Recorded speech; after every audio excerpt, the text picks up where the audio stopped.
Francis in Battersea, morning. Now, you've got some view about this and David Cameron in Uber.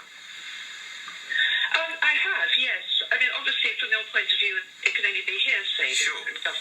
What happened to me. But for a couple of years, I was renting a house in West Oxfordshire. Yeah. And as a result, I had access to David Cameron. There were one or two parties which I was invited to every year. And each time, because I'm very supportive of the black cab trade, I would send a letter just before the party for him to read, on my views on the cab trade and what should be done to help it. And on the 20th of November 2015, I was at one of these parties and I buttonholed him as per usual. And he told me in quite unequivocal terms at that party that he was now on the side of Uber because he didn't have a need for taxis in London with the advent of SatNavs.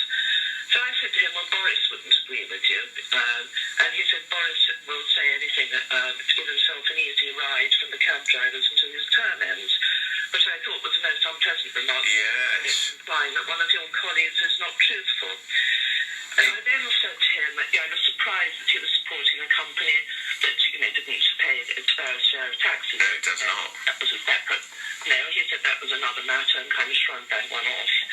And I said equally, are you aware that many of the drivers for Uber, not necessarily all, are, pretty much on starvation rations?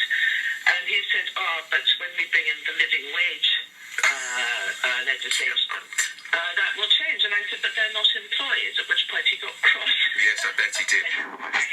He's a politician, you see, Francis. You kept confounding him with answers which were better than his responses. Francis, that's a fascinating exchange.